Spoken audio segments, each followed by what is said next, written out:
Okay, so that kind of, that was back in the day when it came to Margaret Sanger, and I just showed a little bit of what's the end result. But I want to still go back in time, because how do we get to the point where we are now, doing ungodly things like this and then say that it's okay? How do we get there? Because I believe it was a start of some of this stuff. And I have right here, my next slide is back in the 60s, with the civil rights movement. And but it's not only just the civil rights movement, it was the Great Society Act by Lyndon Johnson. And that was one way where you actually introduced a lot of good things that we see now, but one of them was the welfare program. The welfare program was something that actually hurt a lot of people, because what it did was it kind of like had an effect where you had to depend on the government. Now, the poverty percentage was real high. Yes, it was. And you needed some kind of welfare to get people on their feet. But when it becomes a perpetual, long-term or lifelong process that you stayed in there, I mean, some people, they've been living in Section 8 houses all their life. I don't think that was the will of that. I think that you have to, there's a time when you probably need some assistance for a while, but you kind of get up and then just make your way prosperous and have good success according to the book of Joshua. So civil rights movement was good, but it's also one of those things that was kind of like, if you wasn't careful, you didn't know what else you accepted at that time. And so what I have right here is, we you hear stories about Lyndon Johnson, how they said that he actually was a real racist. And I know this may kind of come off as a little bit, man, why you dealing with this? I have to deal with this because my people are destroyed for a lack of knowledge. And a lot of times they just think that because it looks black or it looks this or it looks that, then it must be innocent. And I am trying to tell you that it's not as innocent as you think.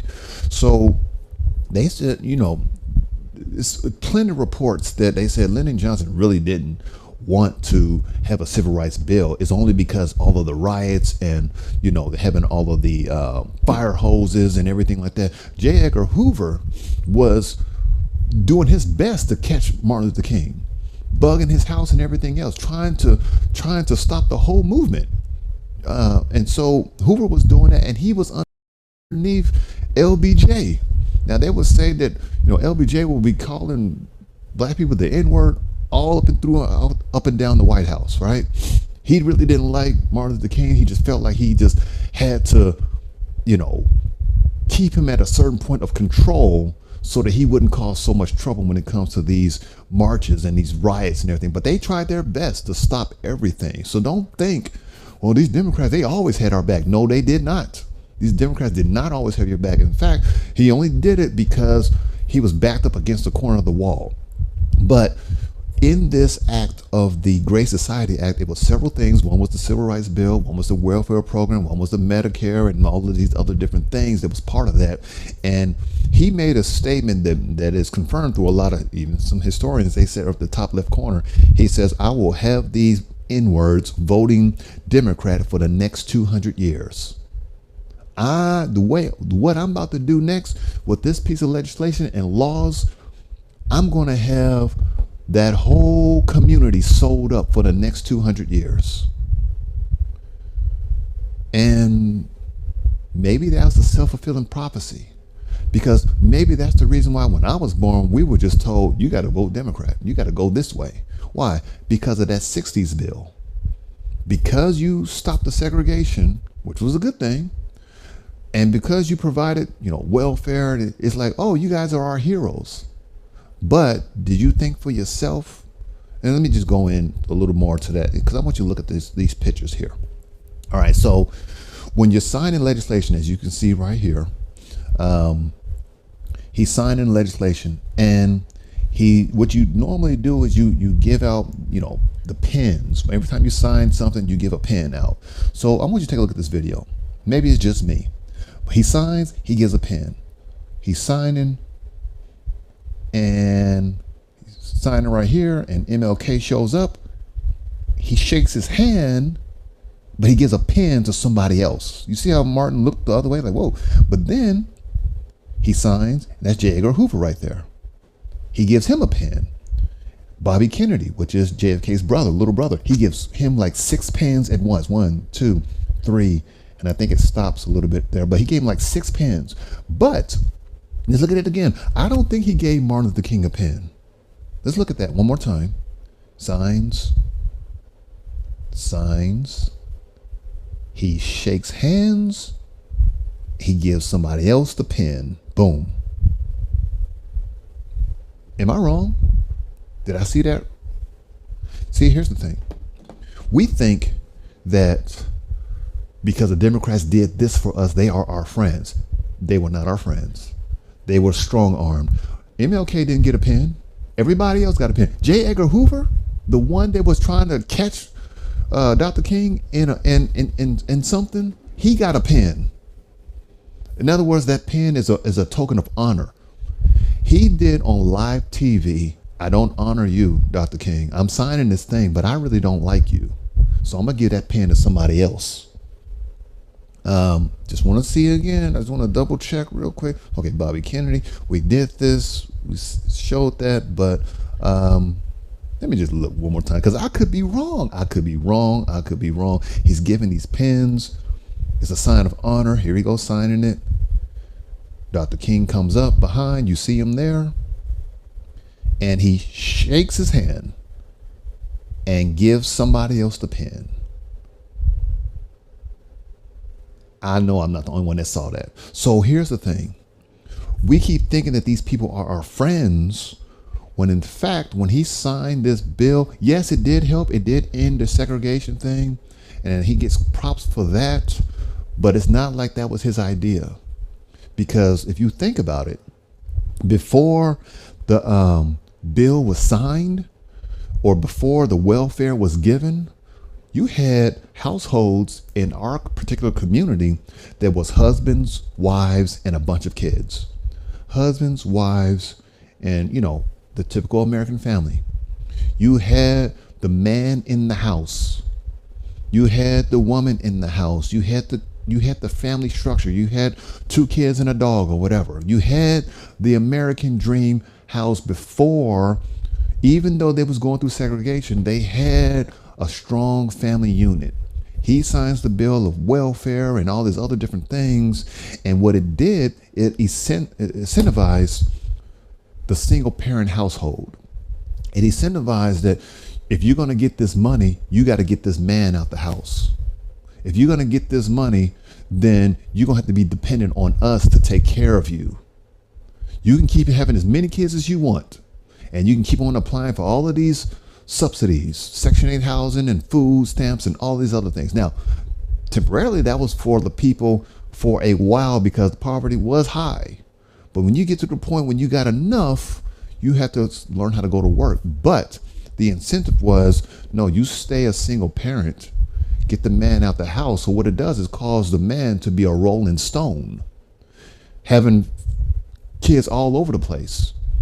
Not like in the 50s where, because you know the generation of the 50s, my grandparents, they got married, they stayed together all the way to the day they died. We saw a generation of the man was there in the house all the way to the end. But since we have that, it was almost like a new form of bondage. Because what happened to the man in the house? He's gone. So what happened to the kids? They grow up and they looking like this. The girls are shaking to get money. And our young men, all they want to do is rap with guns, call each other the N-word because other people can't call us that. That's our word. We got to degrade ourselves. So we tear down our own selves. We degrade our own women. And, you know, the other communities don't, you know, have all that. That's us that's doing that to ourselves. So it's like a new form of the plantation of bondage. It's a new form, but it's a form that you kind of like just kind of decided that this is how we are. This is what we look like today, you know, in our community. And so it's one of those things where it's like, do you not know what you're doing is wrong, or you don't care? And I think that sometimes when we lean too much on some of these government things, we end up shooting ourselves in the foot in the long haul. So that's why I don't really care about what the government is doing, because if it's affecting me, then yeah, obviously I care.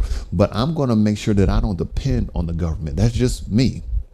So now our women are shaking it to get money, having kids all over the place. The men want to be thugs or have as many women they can and don't raise the kids because they're going to get, they're going to get assistance from the government anyway. So now the new bondage or the new plantation of bondage looks like what? This. Prisons. Same thing. It's just a different day. The way it looks is different. But when you are an inmate, you are property of the state. Did you know that? When you are an inmate, you are property of the state. In other words, that's a modern day term of saying you are a slave of the state. That's why they can pay them 10 cents an hour or 3 cents or whatever, feed them with snacks, and they got to pay for other different things that we just kind of like, oh, that only costs that much, but they got to like work for it because it's a modern day slave when it comes to this new plantation. And so we perpetuate this cycle of us, not being there for our families, women shaking it and everything, and getting all this money. And it's almost like, do you think that's God's will? I'm just talking about to my community. You think that's God's will for us to be that way? But no, it's like people think that, well, these people are our friends because they take care of us. They are the ones who's looking out for us. Minister Sandra says, when I shared my vote with my family and friends about Republicans for the first time, I lost family and friends, and I spent time trying to plead my case that my parents never told us that we were a certain political party. So I called my mom and told her what I did, and she was silent and didn't talk to me for a while. Now that's sad that the political thing can divide families, because I see it already in the body of Christ. I can say something like what I'm saying right here, and these people will come at me with their fingernails. They come at me like I assume they treated Frederick Douglass and Harriet Tubman. You think for yourself, you're gonna be by yourself, and people see it as a betrayal. How dare you think for yourself and go somewhere else and don't do what we told you to do? They feel like, no, these people own you and you can't betray them. That's how it is. Now, they may not say that, but in essence, that's kind of like what it is. You start thinking for yourself and the whole thing rises up against you, because how dare you, being a black woman, which is the backbone of the Democrat Party, they say, you got to be a black woman because you're the backbone. How dare you think for yourself and go somewhere else? Oh, yeah. So you can still love them. And now they have hate in their heart because you betrayed the plantation. You betrayed all of us. And so you may have to leave some people alone because they don't understand.